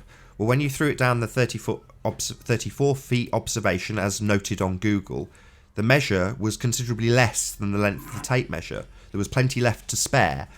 But the measurement of what you read, I don't want to repeat it. I just don't want to give them any ammunition. This isn't your claim. Right, okay. Hello, Alan. How you doing? Welcome back. If I well, we'll just go with the misspeak, and I'll cite. I'm back from the shops, boys. Excellent. Did you get me two slices of gravitational constant? No, but it sounds like you just got caught lying there, Mr. Riley. How do you plead? Have you got any evidence for the assertion that I lied? You didn't say 66 feet earlier. Maybe I misspoke. What did I say before? Exactly. Making it up. I can't remember whether I just gone over this. The tape measures 66 feet. That's probably why he's got the 66-foot measure, that particular figure in his head. Nathan, the bottom line is the tape measure made it down the hill without flying off the reel. So for anyone who wants to claim it's 115 feet, if you can explain to me how you can measure the hypotenuse angle of a 115 plus foot cliff on a 66-foot tape measure, then I'm all ears. But basically, that's why I'm getting so annoyed with people who keep claiming it's 20 metres out. It's like, no, that would mean that the cliff was 100 foot plus. Well, my 66-foot tape measure would not be sufficient to measure the hypotenuse of a 100-foot plus cliff. It's nonsense. It's ridiculous. I'm just sick of hearing it. You okay today, Nathan? You seem angry. You are quite right. Alan, sorry, I didn't catch that. Feet. Can you repeat that, Alan? You seem quite angry today. Yeah, I'm sick of people coming out and making assertions from incredulity in terms of they're saying, here's my position in Germany, and look, you've got two different measurements next to each other, and there's a 20-metre discrepancy. Therefore, there must be a 30-metre discrepancy at St. Bees. And when you say to them, well, can you show any little stitches that show that there's two different measurements with different elevations recorded? And they go, no, look at the definition of the image. That to me is really frustrating. It's like, I don't have to prove the height that Google says. It's printed on Google. And that's the values we've been using because it's a spherical representation of the Earth you claim you live on. What's wrong with that? If you want to claim that Google's wrong, you, not me, then go and prove it. It's got sod all to do with us. The only time that becomes cause for concern is when a couple of dudes, Al Kay and Miles Davis, claim that Google is massively inaccurate, that it's wildly over the figure stated, at which point you go, oh, well, if that's the case, we could be making our points and wrong. literally wrong. So we better go and double check that their claim that it's hundreds of feet in the air is not accurate. We need to disprove their claim for our own satisfaction before we continue to assert the exact same stuff we have before now and after now. And the bottom line is we're not changing any of our positions. None. No evidence has been provided to us to back up the claim that Google is out by hundreds of feet. No evidence has been provided, but we're being put pressure on to provide that it's accurate. That's not our claim. Hi Tony, how you doing? What's up, guys? Have you fixed your hairpiece, Tony? I would like to, can we go back to the little thing you guys tried to brush under the rug right now, your discrepancy between you and Nathan or Anthony? Where you guys, where he took the measurement? Because you guys just can't even get that right. What are you talking about? You have to be a bit more clear. What are you on about? Well, so you guys just talking brush it under the rug. You guys can't even get your two stories right. What are you talking about? We're not making a story. We're not making a case for it, Tony. We're not making a case for the heights of Google. You are. Do you get that? We're not making any case for that. You are. No, you just you just claimed that Anthony took a picture, took the measurement, and you said it was a different measurement. No, he misspoke. He's quoted the length of the tape measure by accident. That's it. That, please? Yeah, if I misspoke, it was a misspeak, and I can't remember. Oh, it was a misspeak. Okay. He's telling fibs. No. Yes, he is telling Let me fibs. just hold on. Let me state it as a fact. A 60-foot tape measure or 66-foot tape measure will make it down the cliff. So if you want to claim it's over 100 feet when you can measure it with a 66-foot tape measure, then I'm going to jump right all over you and say you're just lying. If you want to prove that assertion, hold on. If you want to prove the assertion that it's 100 feet, go out and prove it. That's not our claim. We're not claiming Google's anything other than Google, and that's the measurements that they quote. If you want to claim they're wrong, prove it. I'm not proving it. I'm not disproving it. That's not our claim. Why would it's you yours. bring up this whole measurement thing? Why are you bringing this up? To disprove that it's hundreds of feet in the air. Tape that goes 65 feet. Listen, Tony, I'll explain. You've asked a question.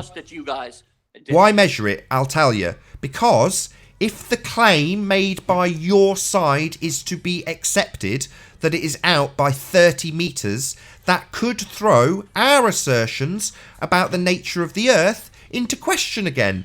So we needed to go and disprove that assertion, and we have. We don't need to prove a disproving of your assertion. That's nonsense. If you want to go and validate your assertion, that's up to you to do. Correct. Our whole discrepancy, our whole problem is we don't think that he took the measurement from the right place. He took them from Google. What part of he took them from Google don't you get? Do you understand where he took the measurements from, Tony? Right, listen. Tony, Miles already showed where he was standing. Tony. It was 1herty feet. So have you got any evidence to back that up, Tony? Have you got anything to prove that, Tony? You just made an assertion, Tony, that it's 100 feet in the air, dickhead. Now prove it. 120. Language. All right, so Tony, Miles claims 120 feet. Miles has already been shown to be a liar, okay? No, he has not. You guys have been shown to be a liar. Listen, you're lying right now. Let's go back from the beginning, right? The video that I took, I put the value on Google Earth. The question mark was about how accurate the elevation was on Google Earth, and your lot said it's up to 30 meters inaccurate. I said to Nathan, there's no way that's inaccurate by that much. It might be a few feet here or there, but it ain't going to be 30 meters. But you guys corrected and compensated for a 30-meter elevation variation, okay? So I went back to see whether there was such a mega discrepancy about it. I rang Nathan, we showed him the evidence, and when I came home and we showed him the evidence on screen, basically, we had the conversation, should we put this out there or not? And Nathan, initially, I was ready for putting it out there. Nathan said, hang on, think about it. They're the ones that are claiming that it's wildly inaccurate, not us. All we're doing is seeing whether it is or not. We're not making the assertion it's inaccurate. What we're saying is we've measured it and it's accurate. But the assertion is yours. Your assertion is it's up to 30 meters accurate. We've measured it and it's not. So unless you get Miles with his magic tape measure to go back and misrepresent and lie about it again, then you've got nothing to say that it is. But we can prove, if we have to or want to, that it's not. And at the moment, we're not doing, because we want someone to go back and prove that it's not. Nathan has seen the tape been thrown over the edge. He's seen it measure. He knows the tape limit was 66 feet. we know that there was room on that tape. So it can't possibly be 120. It sounds like he was looking at a different video. To everyone else, it sounds like he was looking at a different video. You guys aren't even straight on that. What are you talking about? I It was just in touch happened with him all 15 minutes day. ago, guys. Don't Tony, sit here and say it didn't happen. Tony, you just made an assertion about what I know and have seen. I spent all day on the phone with Anthony, his girlfriend, and Ranty. All day, back and forth on Skype and phone calls, depending on how good the signal was. All day. Messing around, throwing tape measures over cliffs, taking photographs, taking videos, producing footage. And when they got back, I had to totally change my opinion on it. I was like, why are we having to prove or disprove this assertion? This isn't our claim. All you've ever said on every hangout to Anthony is that you've used the values on Google. Now, if someone else wants to go out and prove that Google's wrong in that regard, go ahead. We don't care. We're not here to validate Google. And I agree with him.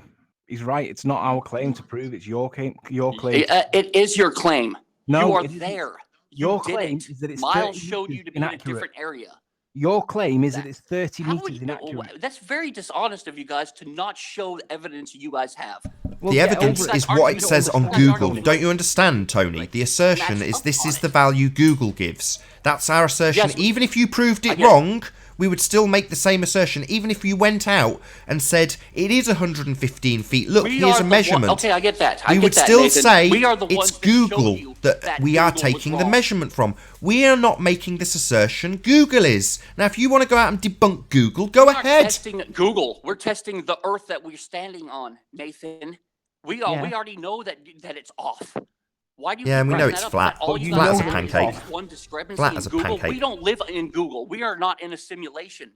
We are in the You know real that it's world. off, Tony, but you haven't got any evidence to support Whatever. that You guys are assertion other than what it ridiculous. says on Okay, Google. just show us the evidence so we can do it. So you can shove it up No. by No, whatever. no. What part of no Show it don't to you me. understand, Choke me Tony? down with it, Don't care okay? what you Very demand. fun, guys. Do you understand I that, wish you would get Tony? off this so we could all have fun again, but whatever.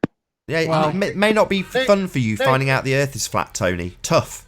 You can't make demands of us in terms of what we provide you to back up your assertion. It's your assertion, you back it up. If you want to claim those cliffs are the wrong height, you provide the evidence and you make the assertions and you demonstrate that Google is incorrect. Me, I'm not interested. Now I know it's not wildly inaccurate. I couldn't give a crap what idiots like you just state without any proof. It's not interesting to me anymore. I just think you're an idiot. Nathan, Yes, how you doing, Alan? calm down. I'm perfectly calm. Okay. I can Which of the two I can loca- assert my which- frustration without letting my blood pressure rise, Alan. I'm quite Yes. calm. You need some beta blockers or something. No, You like I just- say, you I'm just quite need to good. slice a curvature. Which of the two locations did Riley measure? The one that was cited in the video at 35 feet, the one next to the caravans. I didn't have a long So- enough. So Tape measure. considerably lower than where you did the observations from then. No, about No, 20 Alan, feet it was difference exactly on where I Google. did the observations from. Would you like the video link so you can check it yourself? I've seen the photos from Gem Panda. Check the video. You can see that I was stood next to the caravans and I cited 35 feet, which is what it says. According to Google, that's what it says. And that Are you was fibbing again? You were considerably higher. Oh, Okay, for Nate, God's let me sake, share my Alan. screen and I'll show it for the benefit of Alan. Obviously, Alan hasn't trolled me very well. Okay, Alan, are you watching? Just a minute, I need to click on your face. That's right. Go ahead. Okay, so if I go into, I'm just trying to remember where it's in. Is it right here? It's in videos. And if I go down a little bit to one of the previous ones, there we go. So here is the original video. And in the video, I clearly point out that my location is just to the right of these caravans because it says in big letters, this is where I was stood. There's a picture of it, so I'll pause it here for a sec. Oh, just missed it. I'll go back to it. So There you go. there's the That's the caravan in claim that's being question. challenged, Alan. Do you get that? This is the piece of footage that everyone else has gone and said because he's stood next to a caravan when he's claimed he's at 35 feet, they've all gone and got caravans and scaled them and rubbish like that. Yes, but I've seen the verge of the hill, the edge. It doesn't match up with the second caravan. Right. It's When he takes the considerably higher footage up from the the tower. lower observation point, Alan, he rotates his camera and shows precisely where he stood, which is why that particular observation point, quoted as being 35 feet, has become so contentious and argued about. That's the one everyone wants to argue about because, of course, if it's at 100 feet and he said it's 35, it'll make him look really stupid. The reality is he's gone and measured it, and it is 35 feet. If you extrapolate the data from a tape measure that is 66 feet long and had plenty to spare on the tape measure when measuring the angle, not the drop, because you can't measure down straight through the earth, and unfortunately they didn't have 30 feet of poles to push it out to get a perfectly vertical drop. So you have to do an extrapolation. Another reason why I don't want them to put the data out there, because that's what people would focus on, rather than the measure on the tape. The bottom line is, if it's, hold on Alan, the bottom line is, if it's claimed to be over 100 feet, there is absolutely no way you could measure that 35 feet elevation with a 66-foot tape measure if it's over 100 feet. That's the bottom line here. That's why I'm not interested in these arguments anymore, and they're frustrating. Yes, I can understand that. But did he make a Freudian slip earlier? He said he was 66 feet. Yeah, I'll say it again, a third time. The tape measure is 66 feet long. If he made a misspeak and quoted the tape measure length, that was incorrect. He has already apologised and said it was just a misspeak. The tape is 66 feet. When he threw it down the hill, there was tape to spare. If you were to do the same yourself and take a less than 100-foot tape measure and throw it down the hill, you would be able to measure it, even though it's at an angle. Meaning there is absolutely no way on earth that that is 100 feet. No way. Present the evidence then. No, there's no need. If you want to claim it is 100 feet, that's your assertion. We have taken the values off Google. The only purpose in measuring it is to disprove your assertion and your claim that it is 100 feet. We have simply taken the values on Google. If you want to go out and debunk Google, be our guest. That's not what we're here for. We're not here to prove your assertions in terms of the Google elevation, in terms of height. We just take those values and use them as is. If you want to say that there are different values to use at the observation and target height that are based on a spherical Earth, i.e. Ordnance Survey maps, then that's satisfactory too. I will, however, point out that the geodetic surveying system used in WGS-84 is based on an azimuthal equidistant projection and not a globe Earth, like Google is. Release the evidence. The evidence is the photograph and proof of where he was stood when he took that particular observation. That's the evidence. I mean, if it's correct and I'm wrong, then where's the harm? It seems like you're hiding something. No, absolutely not. What I'm saying is there is no point to give you fuel for your fire in your case and your assertion. If you want to prove it, we only went out there because basically two guys said he's definitely higher, we've measured it, and then didn't release the information. So at that point there is a doubt. There's a possibility that it was wildly inaccurate, even though Ranty and Anthony have both been there and said, nah, it's not. That's not good enough. They might have thrown the tape measure down and it literally run off the reel halfway down the hill, in which case we would have had to come back, cap in hand back here and go, yeah, there could be a problem. We could be off with the height. It could be at 100 feet. Well, no, we don't have to do that. But if someone wants to come along and continue to assert it, they need to back it up. Even if they were right, even if they did measure it and it was 100 feet, it wouldn't change the values plugged into the maths, because Anthony has consistently maintained we are using the values on your sphere model. Now, since then, they've all rejected that model in favour of an azimuthal equidistant projection at the centre of a celestial sphere. And that has been used to produce flat maps, again not wrapped around globes, in order to give them their heights. Fine, if that's what they want to do, but as I say, that's not a spherical Earth like Google Earth is, it's an azimuthal equidistant projection used to create Ordnance Survey flat maps. That's what they are now using. Good for them. Okay, can I ask another question? Riley, did you measure both locations or just the one? Tape measure wasn't long enough to get the hypotenuse on the higher one.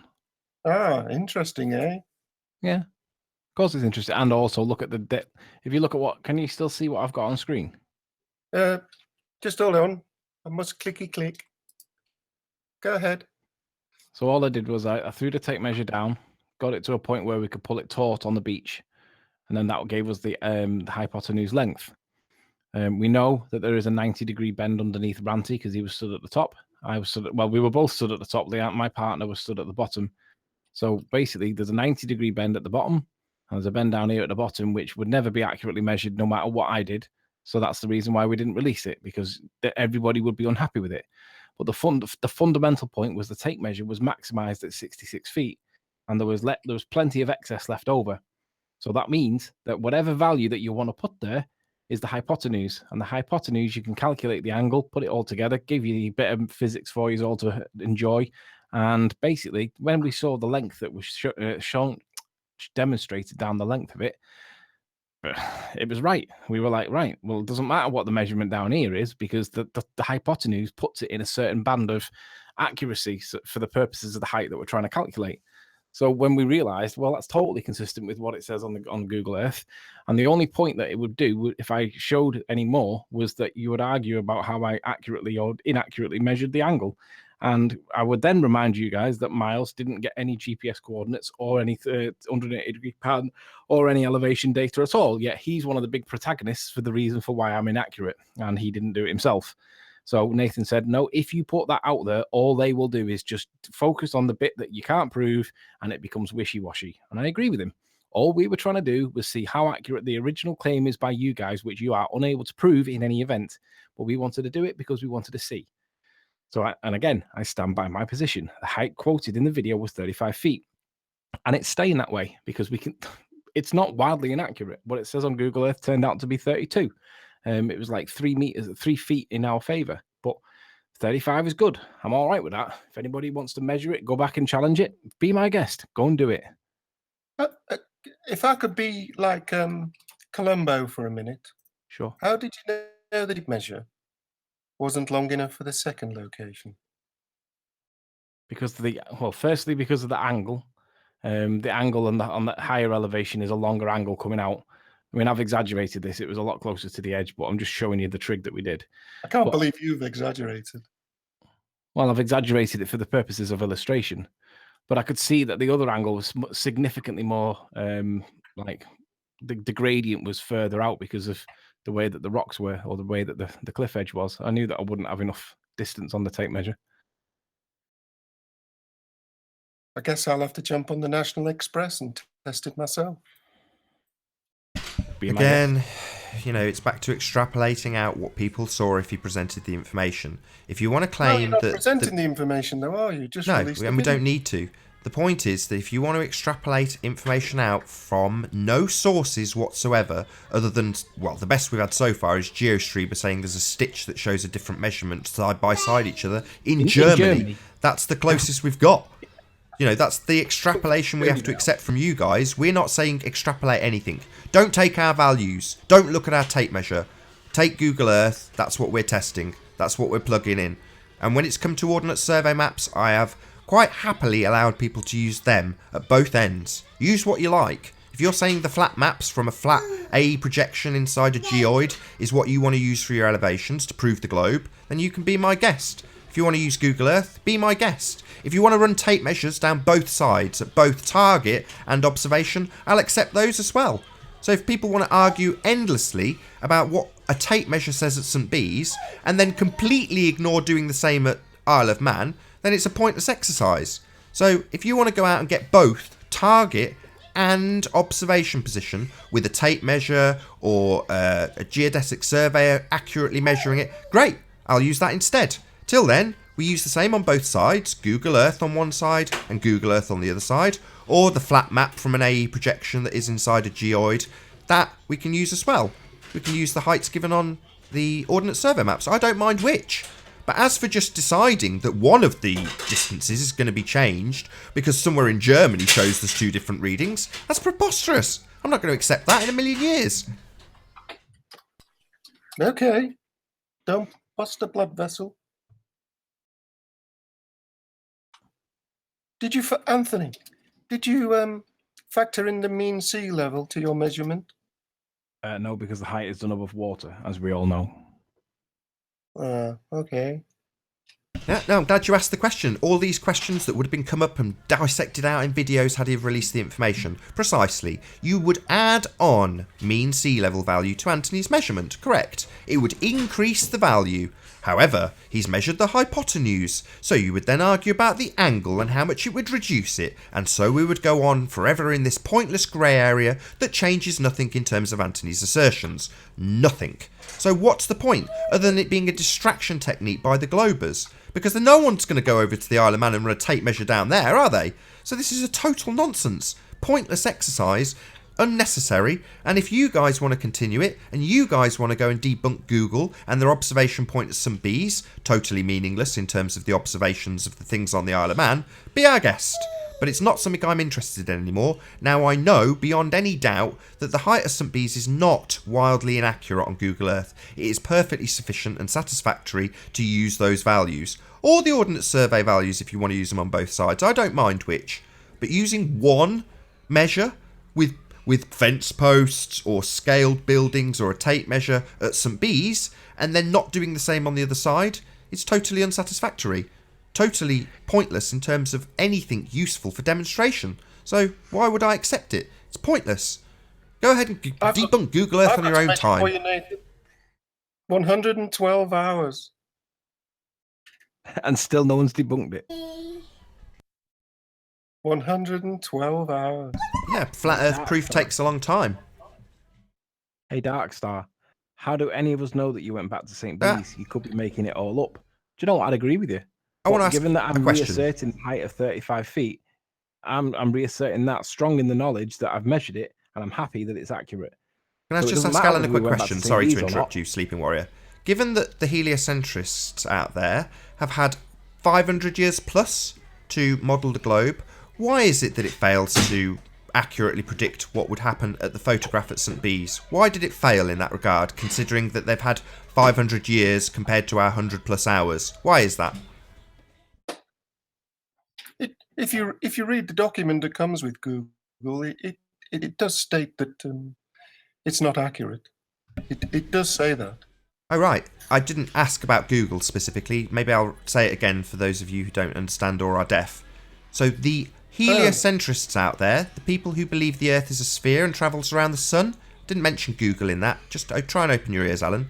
The people who believe we're on a sphere, yeah, they have a model. That model has certain parameters, and those parameters can predict things. Why, given that they have had 500 years, did that model fail to predict the observation from St Bees?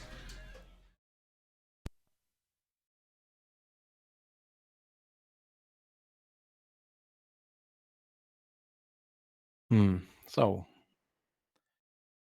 I guess the bottom line is... No. By the way... Hold on. I don't mind a prolonged silence while Alan figures out the answer. He's telling us that we've had 100 hours on this show. On a ham sandwich.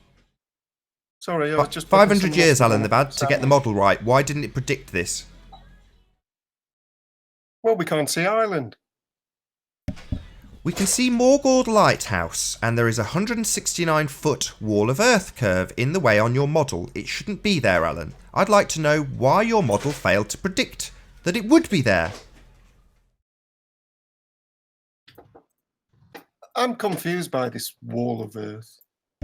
I'll explain it in very simple terms. If you stand at the bottom of a hill, and you have another house on the other side of that hill, you can't see that house because there is a hill in the way. Do you understand that, Alan?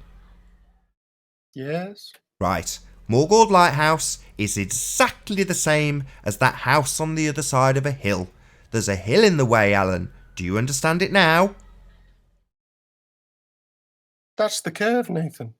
Yeah, the curve that isn't there, because we do see the lighthouse. There isn't a hill blocking our way. I'm asking why... Hold on, Alan. You need it dumbing down, and I'm dumbing it down for you. I'm asking why your model failed to predict that. If you looked at the model prior to taking the photograph, it would suggest that you wouldn't see the lighthouse because there's a hill in the way, and yet we do. I'm asking why your model failed to predict that. Because Anthony was considerably higher. No, he wasn't considerably higher. You are wrong. Anything else? asking for the evidence that I was considerably higher. No, he's just wrong. I'm happy to assert that. Anything else to the evidence explain? is Hold on, right. Alan. Let's get summaries. So far, your assertion is the model didn't fail. The observer height was incorrect. Wrong. It fails when we use the Ordnance Survey maps at higher elevations. It fails with Google. It fails because geographically and geometrically, Moorgård Lighthouse is not visible. Fact. I still haven't had a decent explanation for why your model failed to predict it being there. But when Riley threw the tape down the side of the cliff the second time, it didn't make it, did it? Did anybody else hear that? I didn't hear that. Yes or no? I didn't even try. Come on. Yes, it failed. It failed. No. Second revelation, Riley. Game over for you, my friend. On what basis would that be a game over for me?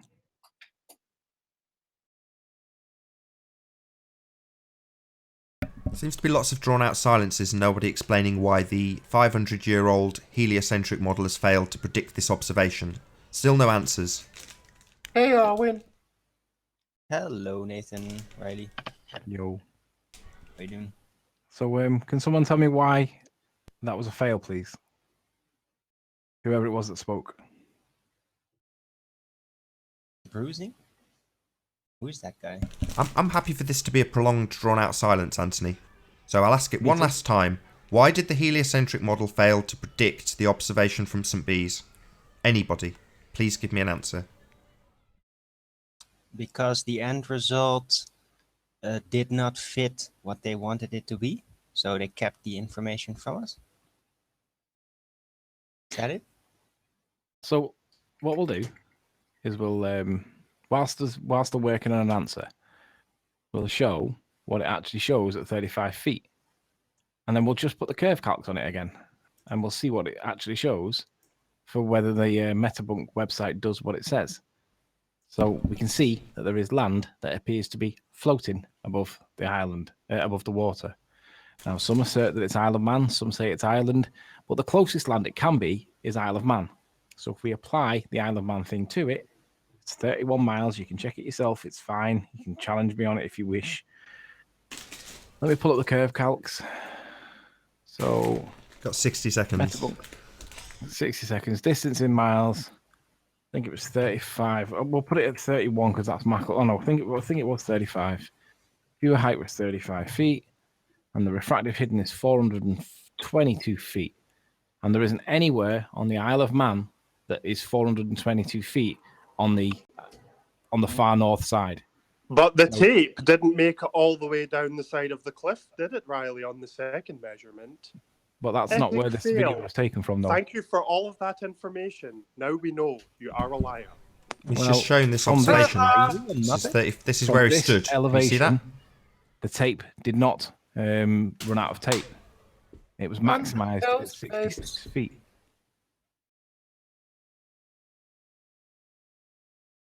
And with that, I'm going to say, first and foremost, a huge, massive, enormous thank you to all of the live audience for tuning in and hopefully sharing this show.